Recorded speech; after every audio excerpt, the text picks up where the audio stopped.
RFK Jr. just dug a 6-foot hole, put all your fears to rest, and the gravestone said, "Here lies Democrats." Rest in peace, Dems. Your reckless and repeated decisions have got doctors and scientists out of the way so you can have your conspiracy theories dictate our health care. You put the lime in the And you're going to tell the people how many children's lives were sacrificed because you wanted to enact an agenda that is cruel and defies common sense.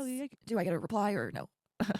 Senator, you sat in that chair for what, 25 years while the chronic epidemic in our children rose by 76%, and you said nothing. This man is deer in the headlights. I don't know what to say.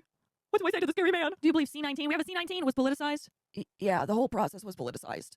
Senator, we were lied to about everything. We were told that, natural immunity didn't work. We were told that the, would prevent transmission, and we know that now that's not true at all. They knew from the beginning that that wasn't true because that's what the animal trials and the clinical studies showed. President Biden said in August, "I'd never take that Trump shot." And then he mandates it and proceeds to fire the top 2 health FDA officials who said this thing hasn't been properly tested. Are you going to make these records transparent?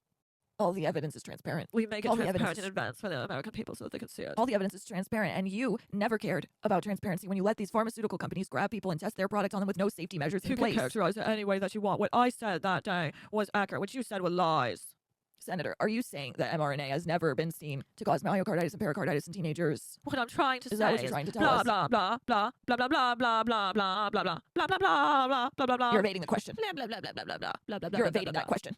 All the parents and the schools and the teachers, and oh my gosh, they deserve so much better than your leadership. Now this man thinks he got a gotcha, and he's like, the HHS secretary doesn't know how many people passed away from COVID. And RFK is like, no, that's the problem. There was no data on any of this. The last administration, total chaos. What the hell were you doing? So you're saying that the Biden administration politicized all that C-19 data? They fired all the people that didn't agree with their orthodoxy. What steps are you going to be taking to ensure that vaccine guidance is clear, evidence-based, and trustworthy? Senator, we're going to make it clear, evidence-based, and trustworthy for the first time in history. Have I told you that I love this man? Now, we love Ron Johnson, okay? And this man is like, someone at the CDC or some federal health agency hid the marker that showed that the shot could cause myocarditis and pericarditis. And I don't go anywhere without my facts. So I showed up with my drug adverse event comparison sheets that shows the amount of people that got sick on the first and second day after they got the thing in their arm. Now, they had no problem using VAERS for years and years and years. But then when the C-19 comes around, they say that VAERS, the Vaccine Adverse Event Reporting System, is not trustworthy anymore. But look at the numbers. Look at them. Then RFKJ tells everybody there was a study in Georgia that showed that if African-American boys got their scheduled shots at the recommended time versus getting them later in life, there was a 260% chance of getting an autism diagnosis. And not only that, they were ordered to destroy those files and then remove that fact from the study.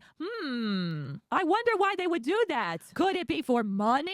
No. They care about our health. Now, this is a little throwback to RFK saying, there's never been a president in my lifetime that is fighting against the establishment so much. When we've talked about an illness in kids and it might step on some business's toes, he's told me, I don't care. We got to do this for the children. We got to save the kids. Oh, and there's a lot more coming, so stay tuned for part 2. And as the Amanda Show used to say, meh. One more time, deer in the headlights.